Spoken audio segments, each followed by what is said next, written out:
Olá, você que se liga mais uma vez no canal Teopraxia. No vídeo de hoje a gente vai estar dando continuidade aí à nossa série sobre contribuições do cristão.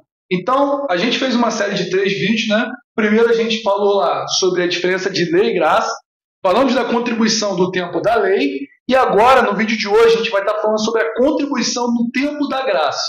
Então, você pode rever, né, os nossos vídeos, mas de falar em resumo, que a gente falou, falando que na lei eram os dízimos em forma de alimentos, né, que eram sustentados para os levitas, para os órfãos e para as viúvas, de forma que os levitas eram sustentados dessa forma, e eles não podiam, por isso, ter propriedade em Israel.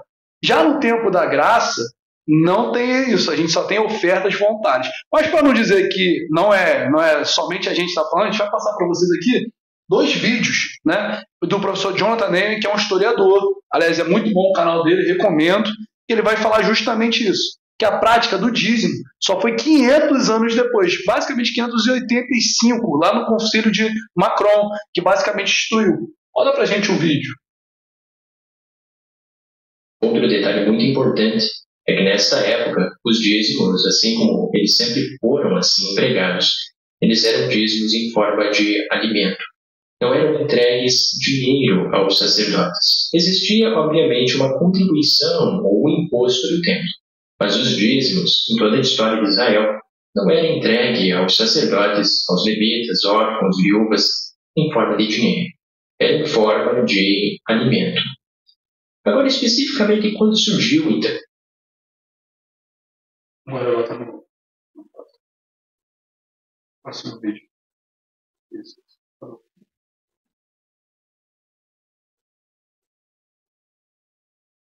Nós, de fato, já temos as principais ferramentas para responder à pergunta inicial do vídeo de hoje. Os cristãos primitivos precisavam doar 10% de suas rendas para a igreja no período antigo? A resposta é que definitivamente não.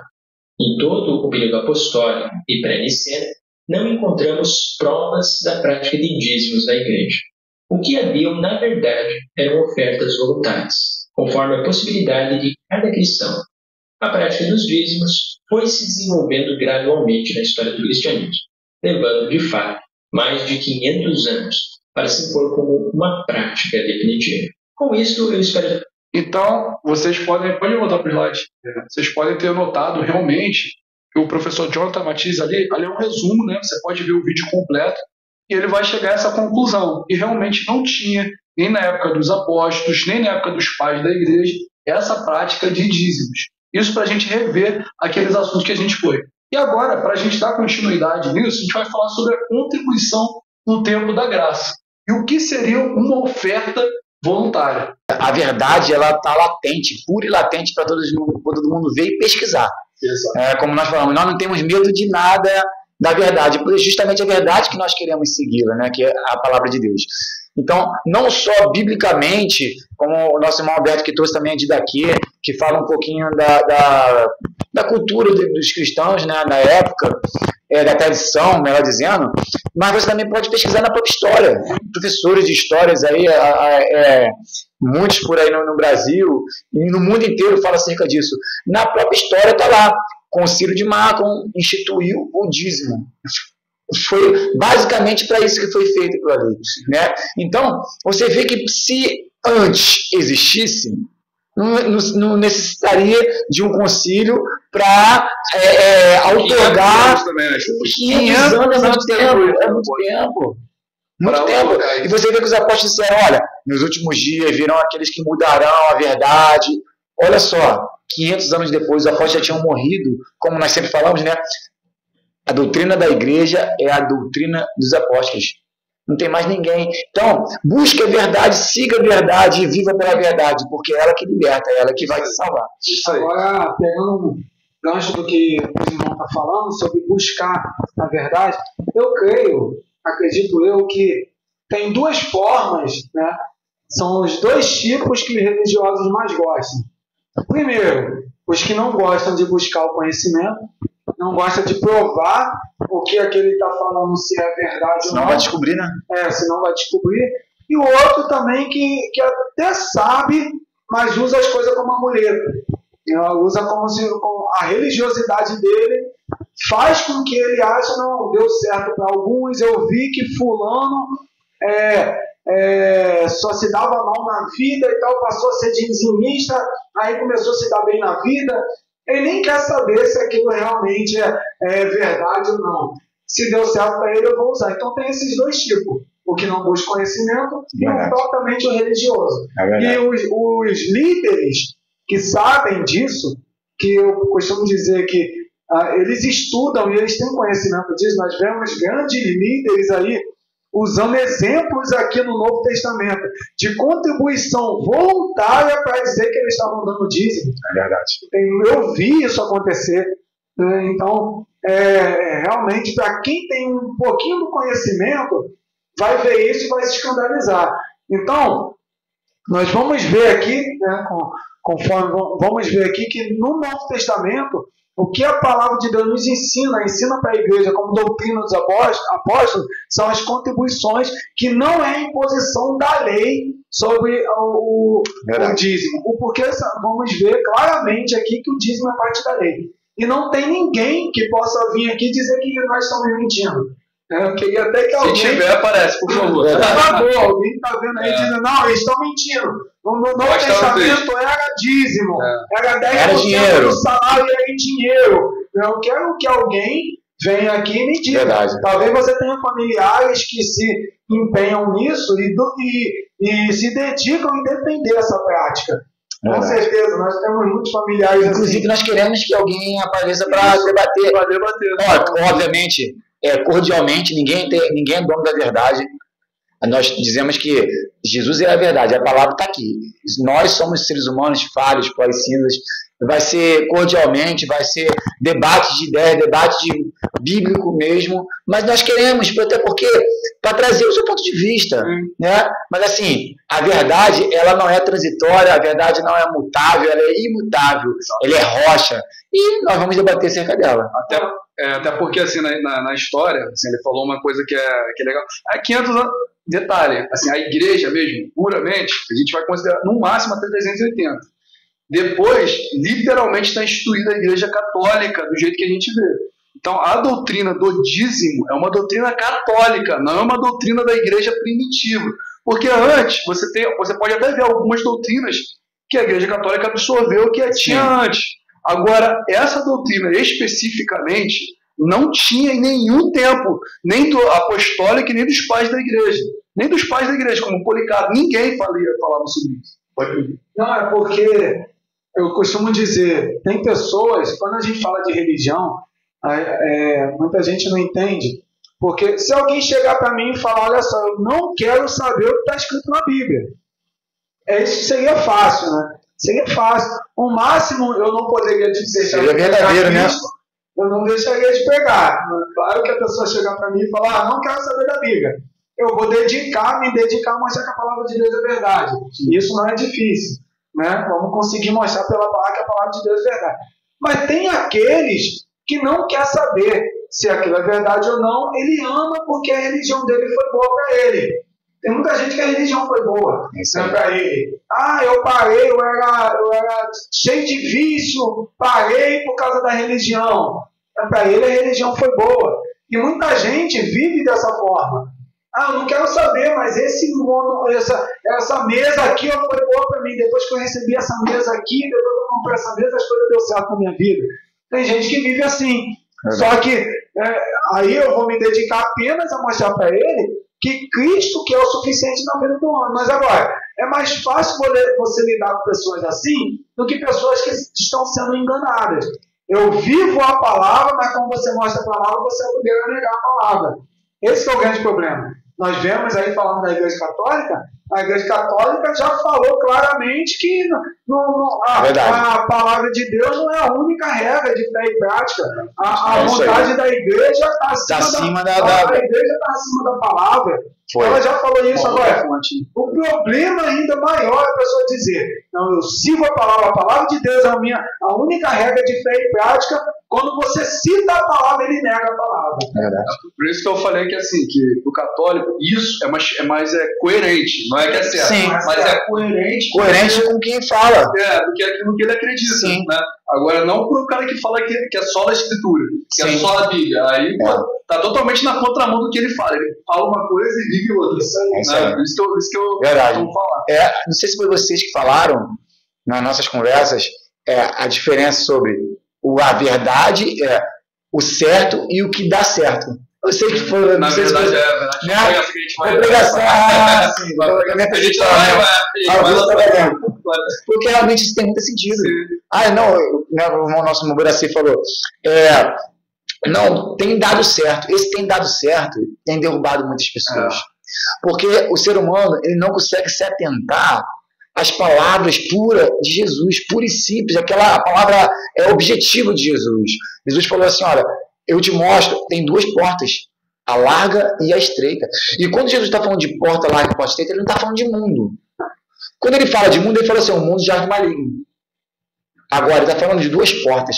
Você tem duas portas, é algo similar, parecido, que parece que vai te levar para o mesmo lugar.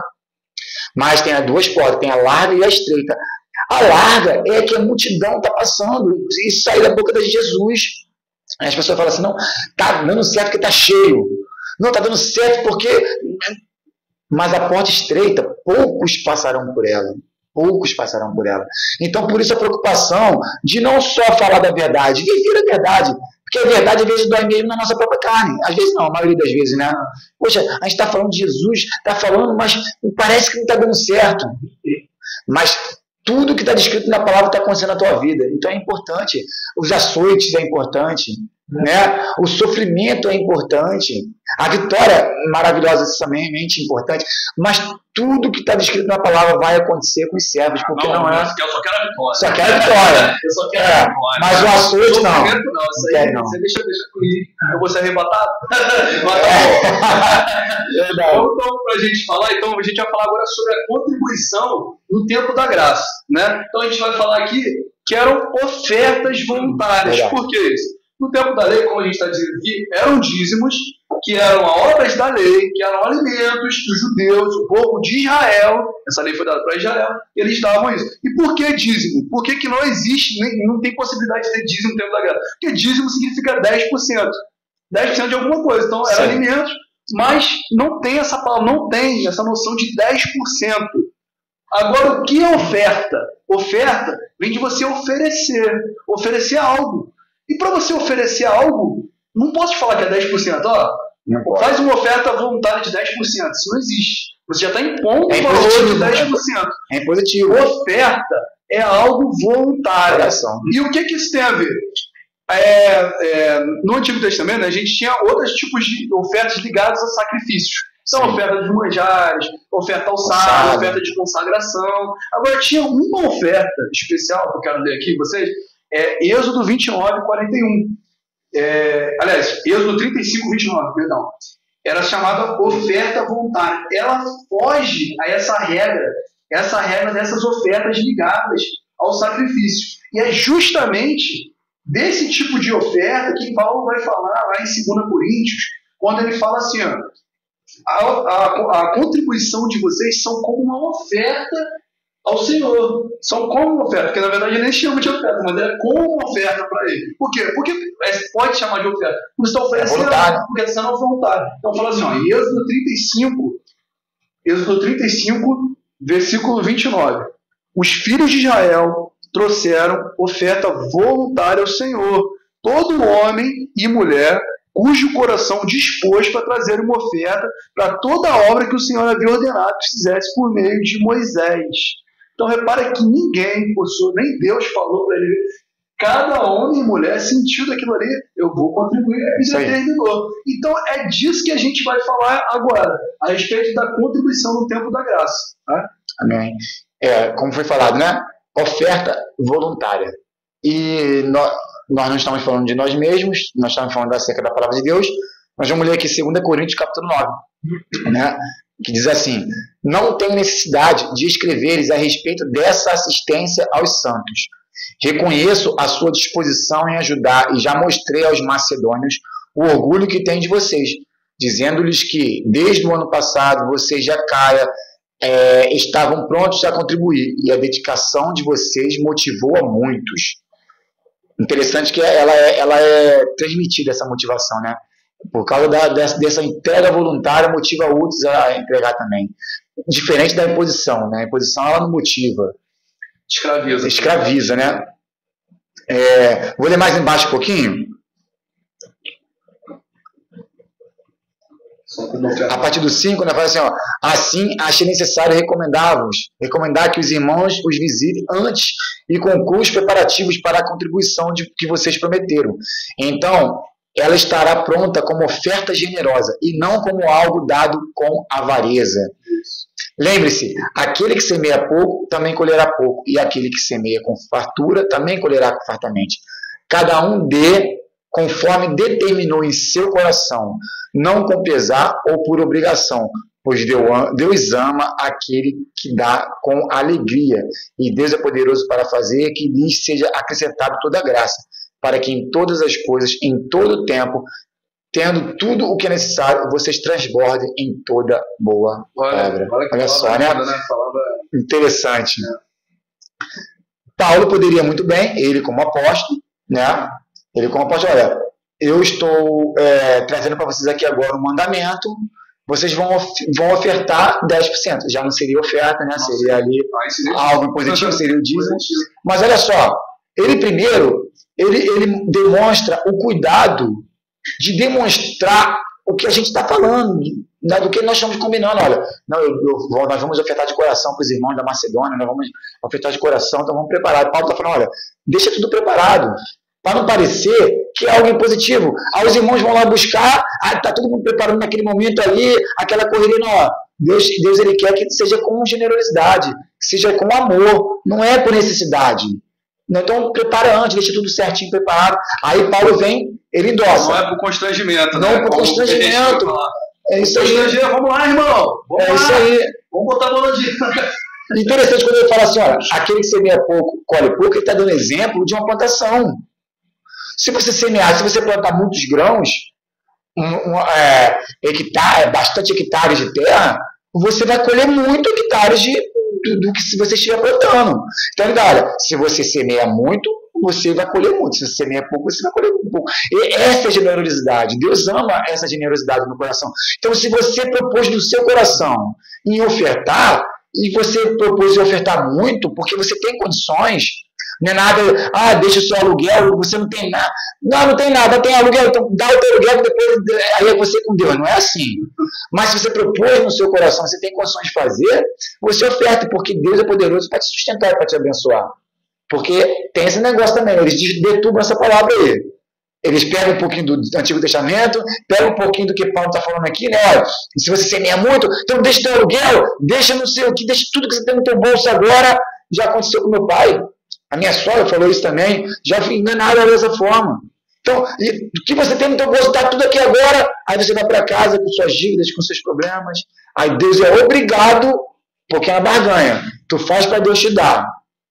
Não, o Paulo está falando aqui porque generosidade é o contrário de avareza. Você não fazer por avareza, né, não é fazer por ganância. A generosidade é algo que é de coração, é algo que você sente no seu corpo, o desejo, a compaixão de fazer pelo outro, pelo próximo. E isso é importante agora. Sim, pode falar. Para que você está fazendo também? Isso aí, assim, a motivação, né? Não, e a finalidade, estou falando agora para ver. Porque às vezes você vai pensar, tá beleza, eu tenho que dar, mas eu tenho que dar porque realmente a igreja tem que estar linda, tem que estar linda. Para quem, por que Paulo fazia essas ofertas voluntárias? Só tinha dois motivos. Primeiro, auxílio aos necessitados e auxílio às missões. Por que auxílio aos necessitados? A igreja é como uma grande cooperativa. E todos somos corpos de Cristo. Então, se uma parte do corpo está necessitando, eu vou ajudar. Seja ele quem for. Seja quem for. Pode ser presbítero, pode ser diácono, pode ser qualquer pessoa. Realmente pode estar. Só que cada um devia se examinar para ver se realmente é necessário. Porque tem pessoas, é claro, que tem sempre pessoas que vão querer no nosso meio, querer se barganhar, querer se valer disso. Sim. Algo que, por exemplo, a família podia sustentar, Paulo vai falar em Timóteo lá, né? Uma viúva que era para o filho estar ajudando, deixa para a igreja que aí já não era minha responsabilidade. E a ideia é sempre baseada no amor, na piedade. Porque se você ama verdadeiramente, você, primeiro, você não vai querer ser encargo do irmão. Mas, ao mesmo tempo, os nossos irmãos reconhecem quando a pessoa está passando por necessidade. Por exemplo, perdeu um emprego, infelizmente, a gente pode ir lá muito bem pagar a cesta básica, ir lá e ver. Isso é uma oferta. E o irmão vai se sentir generoso por isso. Não quer dizer que é pro resto da vida. O irmão vai ter o emprego dele e falar, irmão, mas vamos querer ajudar outras pessoas. Sim. Né? Isso aí, porque é interessante a quem você está dando e por que você está dando. Isso. Porque o que acontece? Aí a pessoa pode ouvir e falar, é para aquele que dá mais, que semeia mais, colhe mais, então vou procurar um e vou entregar. Aí o que acontece? Muitos falam, nem me interessa para onde está indo. É só ganhar. Isso aí. ouço muito isso. É ele com Deus. Ou seja, já está na cara, já o fruto dessa árvore que está falando isso, o fruto já está mostrando para ela, já está me mostrando que não tem interesse nenhum no necessitado. É isso aí. Está querendo fazer barganha. A mim já está querendo fazer barganha. Está fazendo para que Deus o abençoe só. Não está coração nenhum voltado para o necessitado. Se eu dou um valor, a gente sabe que dinheiro ou questão monetária é escasso, nem poucos tem muito, né? Mas você vê, você está dispondo a dar um valor que provavelmente não vai direto para o necessitado. Então você acha que está dando para Deus, você dá para Deus se realmente for para o necessitado. Se não for para o necessitado, não está dando para Deus, porque Deus não tem conta bancária. Entendeu? Deus não tem conta bancária, ele não vem com um carro forte buscar o dinheiro, ele não vem. Entendeu? Ou seja, só é para Deus se for para o necessário. Foi o que Jesus falou. Tive fome e deste-me de comer. Tive sede e deste-me de beber. Mas quando fizemos isso? Todas as vezes que fizemos um desses pequeninos. Ou seja, fez para o necessário, fez para Deus. Não fez para o necessário, você somente deu dinheiro. O dinheiro é de cada um, pode dar para quem quiser. Agora, para Deus não está indo isso. Né? E ele fala para os da esquerda, né? Mas porque eu tive sede, não me deste de beber. Não me deste. Por quê? Porque eu não sabia.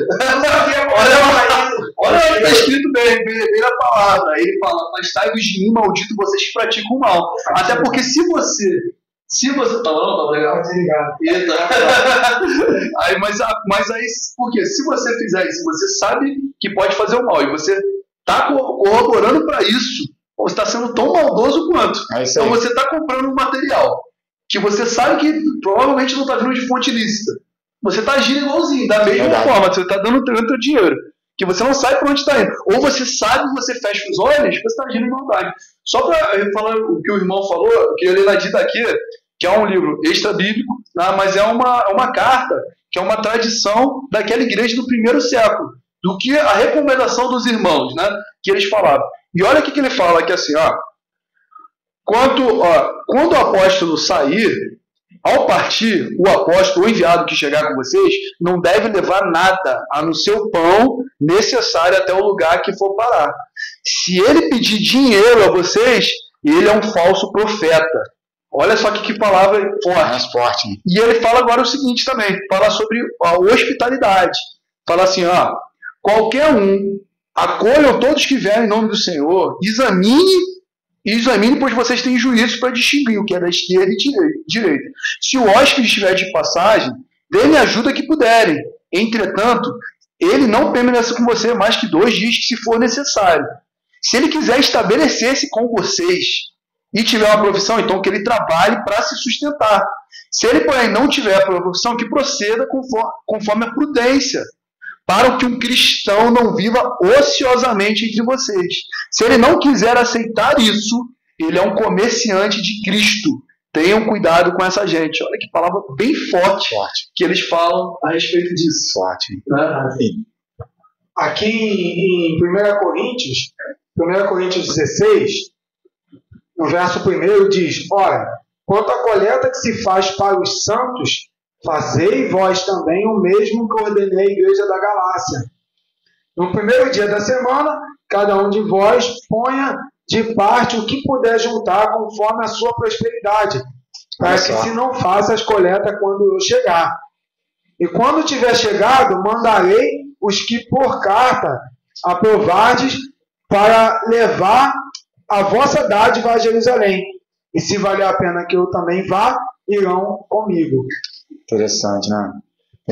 Para você ver que desde a época, desde a Didaquê também, você vê que os mercenários da fé já existiam.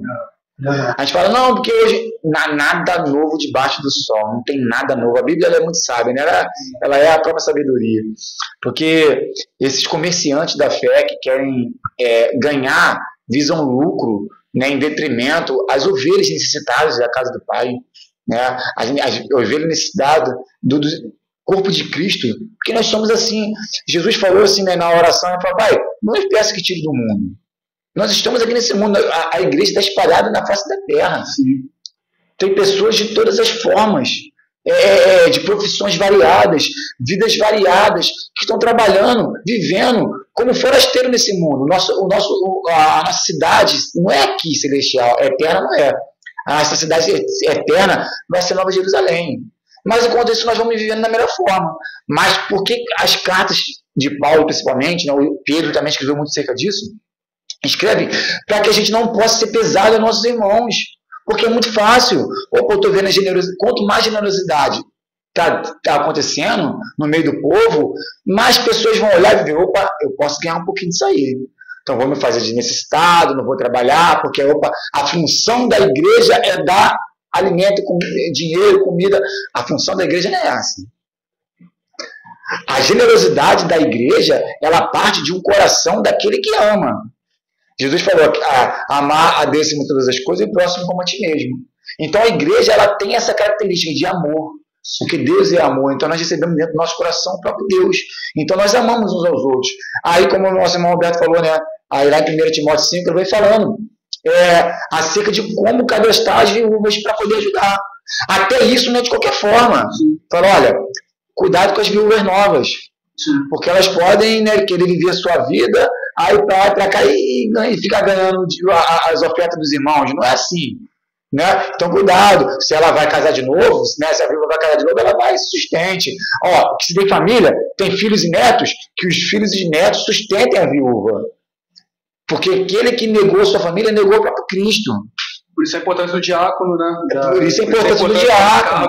Nós falamos, né, acerca dos cargos eclesiásticos, o diácono, o presbítero, por causa disso, para poder observar essas questões, né, a distribuição. E isso é necessário para que realmente não haja necessidade no nosso meio. Se houver, com as ofertas voluntárias, vão ser sanando da melhor forma as necessidades. E para isso que existe, né? Isso é importante. A oferta, ela não é justamente isso aí que o irmão está falando. É para não ter, preste atenção, é diferente de uma doutrina comunista. Não é que eu vou vender tudo e aí vão ficar igualzinho. Ó, eu tenho uma casa, vou ter uma casa. Isso já é a ideia do comunismo. A ideia é não ter necessidade, necessitado. Ninguém passando fome, ninguém não tem dinheiro para comprar um remédio. A gente vai te ajudar. É isso, é necessidade. Sem teto. Isso, exatamente, é necessidade. Não é para você todo mundo repartir a sua. Quando você via, por exemplo, em Atos, as pessoas vendendo, entregavam aos pés dos apóstolos aquilo que era o voluntário, pegava aquilo tudo e distribuía com cada um conforme a sua necessidade. É o que está escrito no texto. E era voluntário, foi algo voluntário que o Espírito Santo tocou, principalmente porque eles queriam, aquela parte ali, eles queriam ter tudo em comum mesmo. Exatamente, porque eles precisavam sair dali e também trazer a palavra do Senhor, e que eles vissem isso, toda aquela oferta, que a gente vai entrar na segunda parte, que é auxílio da necessidade e auxílio das missões. E as missões ali estavam iniciando. Eles precisavam expandir muito ali. Se expandir bastante. Interessante que você falou.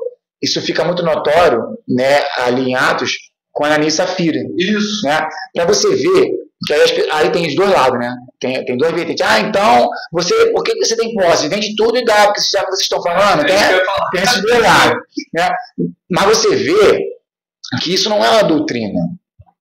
É algo grandioso. Aquela igreja, a igreja primitiva ali, né, que chamamos de igreja primitiva, ela alcançar algo grandioso. Seria legal mesmo. Se nós realmente tivéssemos tudo em comum mesmo, seria maravilhoso. mas não é uma doutrina bíblica. Tanto que quando Ananias e Safira vendeu as suas posses ali, e falou, opa, eu vou ganhar um prestígio ali dos apóstolos, vou ganhar um prestígio. Já Barnabé, né, foi lido, né, Barnabé, a gente pode até ler depois, Barnabé vendeu as suas posses, entregou tudo aos pés dos apóstolos, né, Ananias e Safira, Ananias viu aquilo, né, opa, calma aí, posso fazer isso aí, vou ganhar vai ter bons olhos, vou ficar para trás não. Vendeu tudo, só que ele fez, guardou um pouquinho para ele e falou assim, toma, vendi, é tudo isso aqui que eu vendi, eu ganhei isso aqui. E escondeu, mentiu. Aí o que Pedro fala? Opa, Ananias, você poderia ter ficado com tudo. Não precisava. Olha só, então não é doutrina. Pedro falou, não precisava fazer isso. Não era algo imposto. Nem pelo Espírito Santo. O Espírito Santo tocou no coração, o amor moveu de ter todas as coisas em comum. Mas não era necessário aquilo ali. Não era necessário. Então, aí aconteceu aquilo. Morreu, né, por causa da mentira que foi feita ao Espírito Santo. Então, para você ver, não é uma doutrina. É algo que nasceu naquele momento dentro do coração. E assim, tanto que não é uma doutrina, que se fosse doutrina, Paulo falava assim, não, vendem tudo e de tudo eu vou dar. É isso aí. E nos outros textos, vender tudo. Nenhum momento, nem ninguém fala para vender nada. Fala de acordo com aquilo que você tem. Ele leu, né, segundo as suas posses, segundo a sua riqueza, né, segundo a sua posse. Aqui, isso pode falar. 2 Coríntios 8, ele fala, também, irmãos, vos fazemos conhecer a graça de Deus dada às igrejas da Macedônia. Como em muitas provas e tribulações houve abundância do seu gozo, e como a sua profunda pobreza superabundou em riqueza da sua generosidade. Porque segundo o seu poder, o que eu mesmo testifico, e ainda acima do seu poder deram voluntariamente, ou seja, nas suas posses, no seu poder, e além disso, mas foi voluntariamente, pedindo-nos com muitos roubos e graças, e a comunicação deste serviço que se fazia para com os santos. Então, você vê, eles abundaram, né, superabundaram aquela riqueza pela generosidade. Tá vendo? Que foi voluntariamente. Ninguém pediu nada. Voluntariamente. Ninguém obrigou a nada. E isso que é importante, gente. A gente bater bastante nessa tecla, senão vai parecer. Eu já vi muita gente tentando falar, não, beleza, tu não quer dar o ditão, dá tudo. Nunca teve isso na Bíblia, de falar. Nunca teve isso daí. Até porque você, como nós somos cidadãos, nós temos obrigação. Você tem uma família. Aí a Bíblia fala assim, aquele que negou os seus é pior do que o que pegou e você não pode, você tem obrigação, você tem que dar um bom testemunho. Como você vai deixar de atrasar teu aluguel? Se você pode, como você vai dar calote nos outros? Como você vai pedir emprestado e não pagar ninguém? Que é o que mais tem. Quanto dia que a gente vê pegando dinheiro emprestado? Não que aquele é crente. Se você existe os que vão contribuir e os necessitados. Se você não está podendo, não está com posse para pagar o seu aluguel ou algo do tipo, quem necessita é você. Isso aí. Você faz parte do necessitado. Sim. Então, os lobos estão roubando dos próprios necessitados. Isso aí. Que estão obrigando os necessitados a darem. E olha aí. Que, na verdade, eles nem podem dar. Então, isso eles estão fazendo com que... Além. Em vez da igreja auxiliar, eles estão tirando. Verdade. E pai se pergunta, de verdade, 99% dos casos que você fala assim, você desenvolve, passa um mês lá de necessidade, quebrou a geladeira e inundou. Pastor, tem como me ajudar? Fala, vamos orar por você, mas não posso tirar do dízimo, não posso tirar da oferta. Quando a oferta era para isso. Quantas vezes pessoas chorando, falando várias vezes. Você procurar que tem de testemunho. Eu te vivi vários, assim, senhoras, pessoas necessitando realmente. Verdade. E perdendo a credibilidade. Aí para de acreditar realmente no amor cristão. Verdade. Vai ser o oposto que Paulo fala. Que é o contrário, é que você vê as pessoas ajudarem, você vai querer mais, e isso vai ser um sinal que você é seguidor de Jesus. É isso aí. Quando você ama uns aos outros.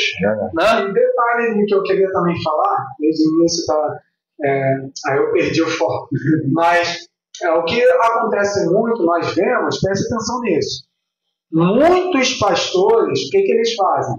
nós sabemos que os nossos anseios que nós queremos não tem fim. Aí você chega e fala, eu preciso de um tempo maior. Beleza, você precisa de um tempo maior. A custo de quê? De extorquir as ovelhas para poder pagar isso que ele está fazendo. Com a mentira do eu preciso agora de um avião. Aí depois, aí compra o avião, depois as ovelhas, daqui a pouco nós vamos fazer. Eu preciso de 7 mil irmãos com R$1.000 na mão. Eu preciso. Tá? Ou seja, se a gente olhar para esse lado, isso nunca acaba. Não acaba. Você sempre aumenta, você sempre vai aumentar. E a custo de quê? De chegar e fazer com que aquelas pessoas, até mesmo necessitadas, tirem o dinheiro para sustentar aquilo que ele está inventando. Verdade. Será que isso realmente...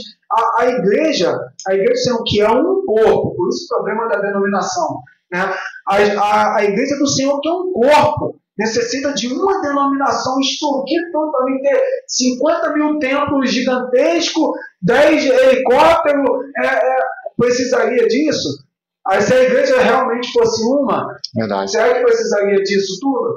Então, ou seja, inventam as coisa que não foi. O Senhor não mandou comprar cadeira, o Senhor não mandou levantar templo, o Senhor não mandou levantar microfone. Entenda isso, o Senhor não mandou fazer isso. E não vem ninguém falar aqui que Deus mandou, não, ele não mandou fazer.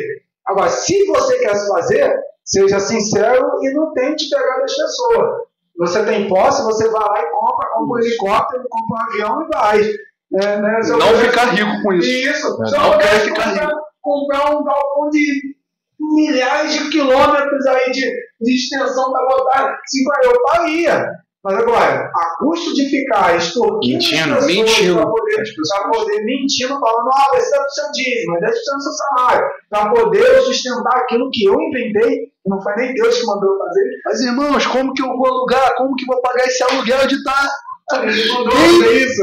Exatamente isso. E assim, essa doutrina que é assim, infelizmente a gente pega muito ideias seculares, né? Muita ideia do mundo, muita ideia de...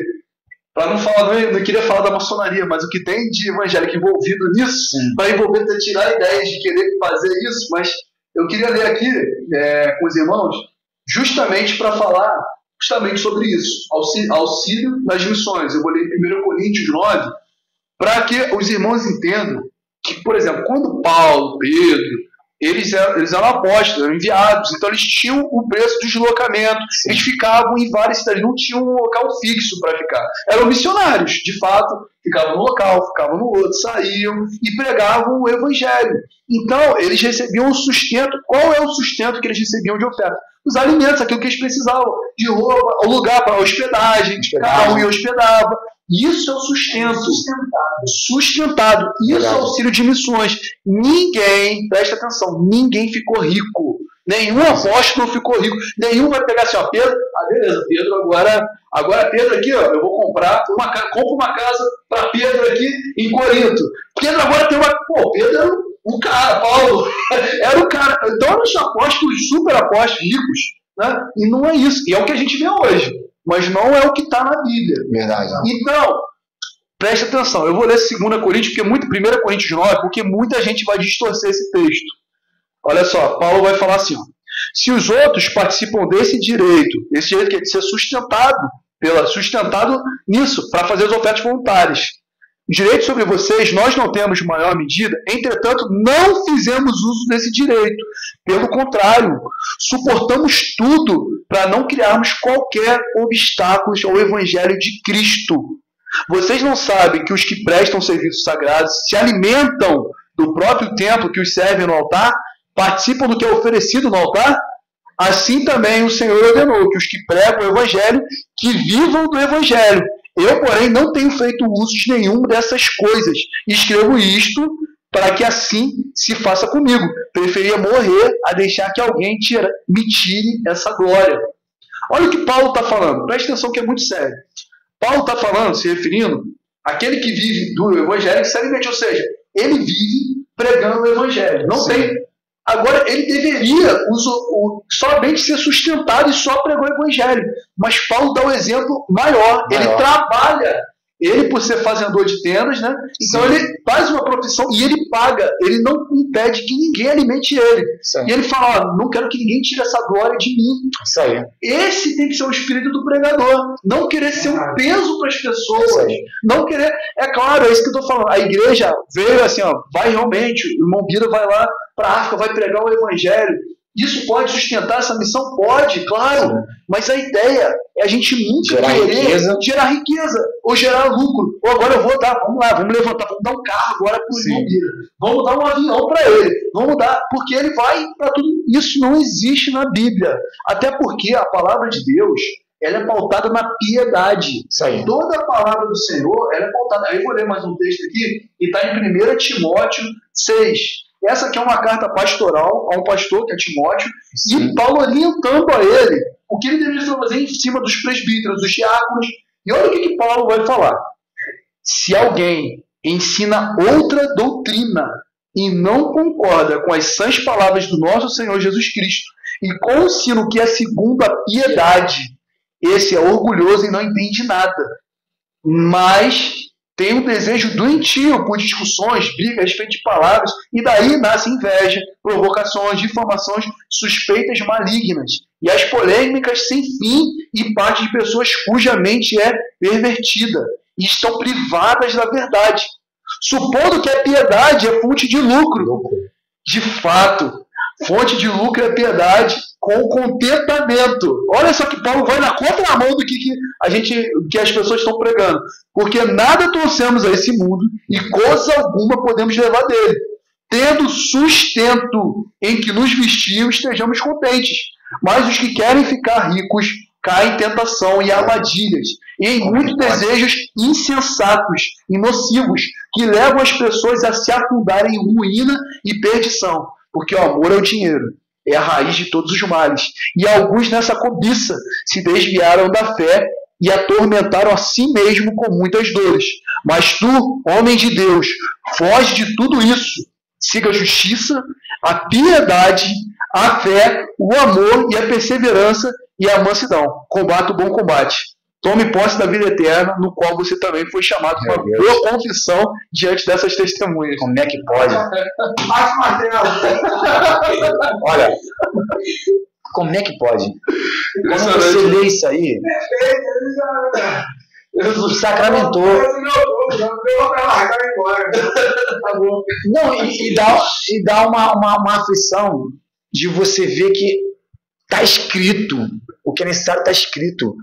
Só que a vida prática religiosa é totalmente o contrário. Pastores enriquecendo, pastores entrando dentro do estacionamento do templo, né? Nem posso chamar de igreja, que não é igreja. Isso nunca vai ser igreja. Nunca vai ser igreja. Entrando dentro do estacionamento com Ferrari. Enquanto a gente entrando de helicóptero no chamado Templo de Salomão em São Paulo. Entrando bolsas de dinheiro, sacolas de dinheiro. Meus irmãos, fuja. Olha aqui, ó. Você fuja. Fuja. Então, se você está ouvindo, fuja. Não é fonte de lucro. A piedade não é fonte de lucro. Aqui, o nosso irmão falou acerca da missão, auxiliar nas missões. Isso que o irmão falou é a extensão do primeiro envio de Jesus. No primeiro envio de Jesus aos 70 apóstolos. Aí ele fala aqui em Lucas 10, né? Ele designou 72, enviou de 2 em 2. Aí ele fala, olha, a colheita é grande, mas os trabalhadores são poucos.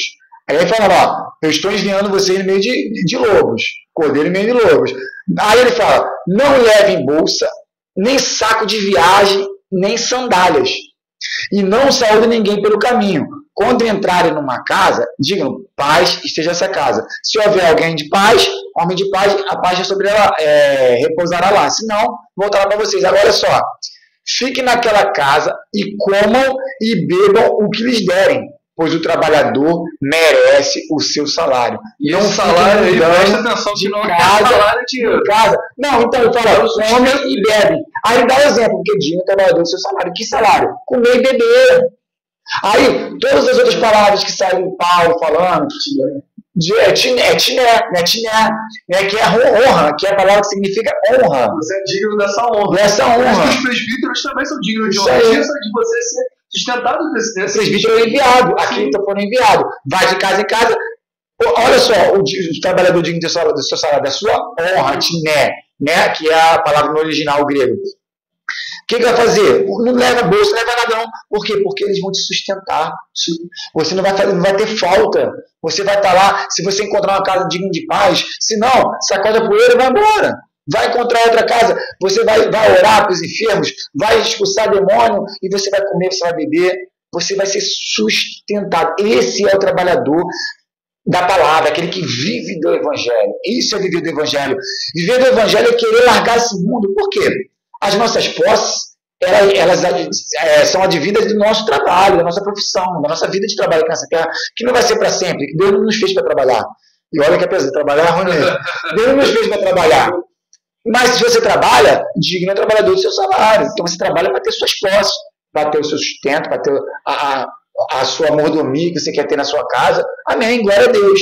Porque você trabalha para isso. Agora, aquele que se abstém disso tudo para viver do Evangelho, ele está fazendo justamente isso. Por quê? Porque está se desapegando do material. E ele está se apegando do material, ele está preocupado com carro, com casa, com helicóptero, com avião. Ele está preocupado com o alcance do Evangelho na vida das pessoas. Então ele está preocupado se vai ter um chinelo da Renner, um chinelo da Kenner. Eu falei que Renner. Da Kenner. Ele quer saber de levar o Evangelho. Então vai chegar na casa e vai ser alimentado, vai ser sustentado, vai ser abençoado, vai ter honra. Então isso é a missão. Isso é chamados missionários hoje, né, que na verdade são presbíteros enviados, né? Presbítero do Cordeiro, né, os dois não existe mais. Agora, os enviados para levar a palavra, amém, vai ser. Agora, esses mercenários da fé, como foi lido ali aquele mercenário de Cristo, foge. Siga o conselho de Paulo, dado para Timóteo. Você é homem de Deus. Fuja. Você é homem de Deus, servo do Senhor. Fuja disso aí. Aquela coisa, escolher hoje é quem servir, porque isso aí. Quando a gente fala, a gente não prega a religião. Na verdade, a religião, a única religião verdadeira para nós é o auxiliar necessário. Isso aí para a gente não é puramente somente a religiosidade do homem mesmo.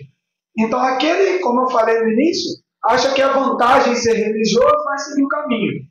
Mas aí depois, até o final da vida, vai seguir. No final da vida vai seguir ali onde vai sem Jesus. Né? Agora, a gente aqui estamos preocupados em mostrar Jesus. E você vê que Jesus é a palavra. É a palavra de Deus. Por isso que essa preocupação da gente mostrar a palavra, que é uma teologia na prática, a palavra de Deus. Não estamos aqui para ir na contramão da religião. A gente está nem aí com os religiosos. Mas se os religiosos querem viver sem a palavra, que diga que está vivendo sem a palavra. É isso aí. Caso contrário, eu vou falar que é mentira. Eu vou falar que está sendo mentiroso. Agora, se quer viver sem a palavra, viva sem a palavra. Fala, olha, eu não quero a palavra, gente. Chega lá no culto deles, sobe lá e fala, gente, a gente não segue a palavra. Tá bom? Beleza. A gente é isso aí. É verdadeiro no que eles estão falando. Coerente. Coerente. Agora, o problema é dizer que abre a palavra lá, vai, nós estamos seguindo a palavra de Deus, nós seguimos a palavra de Deus, só nas escrituras. Quando você vai ver, colocar, foi nossa experiência na religião. Nós olhamos, falamos, conversamos, falamos, olha, rapaz, a Bíblia fala isso, mas a gente faz tudo ao contrário. Não, e é interessante, a gente olhou assim e falou, rapaz, tudo ao contrário. É incrível, que era tudo mesmo na religião. Então a gente botar em pauta assim tudo. Até mesmo que parecia ser direito, eles conseguiam ainda distorcer alguma coisa. É tudo errado. Aí você vê, a religião é assim mesmo. O problema é que a gente, como a gente também, não colocava à prova. A gente não olhava e falava, o pastor falava, gente, vamos fazer isso aqui. Isso realmente assim mesmo? É desse jeito? Gente, o culto tem que ser dessa forma aqui. Não, a Bíblia fala que tem que ser dessa forma. Não, a Bíblia não te dá uma. Então, Entendeu? Ou seja, vamos botar tudo em prática, o dízimo, irmão. Se não der o dízimo, não é. Aí muitas igrejas não cobram no público. Não fala, não, a minha igreja não cobra dízimo. Mas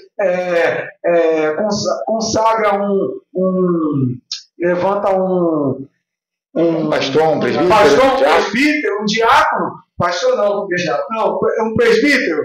Aí não levanta se não for dizimista.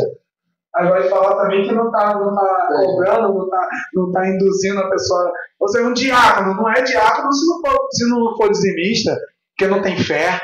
Se não der, não tem fé. Então, se não tem fé, não pode ser levantar mirado. Eu vi bastante isso daquelas campanhas. É um ato de fé. E assim, só para resumir assim, nunca pegue um texto isolado da Bíblia e aplique, porque você vai ler a Bíblia como um todo. Como os irmãos falam aqui, o tempo todo é sustento. Olha para a Bíblia como um todo. Sim. Nenhum profeta todos os profetas foram sustentados. Elias estava lá, era sustentado pelo Senhor. O Senhor sustentava. Os levitas mesmo. Pega o exemplo do Antigo Testamento, que eles comiam do dízimo.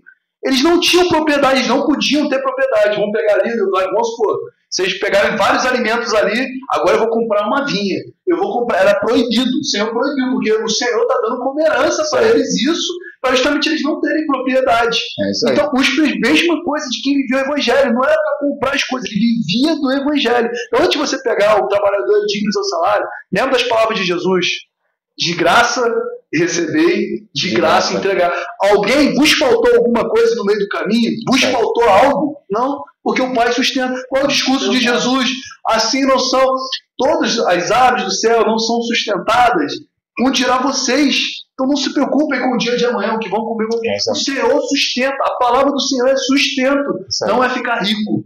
Não é ficar rico com a palavra de Deus. Se quiser ficar rico intelectualmente ou estudar, amém.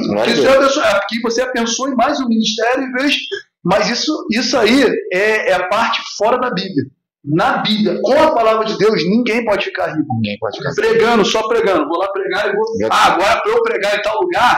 Aí, quantas vezes que a gente não tinha isso, cara? Eu cheguei a um absurdo, de verdade. A gente fazia fazia aquela campanha, sabe aquela dos talentos?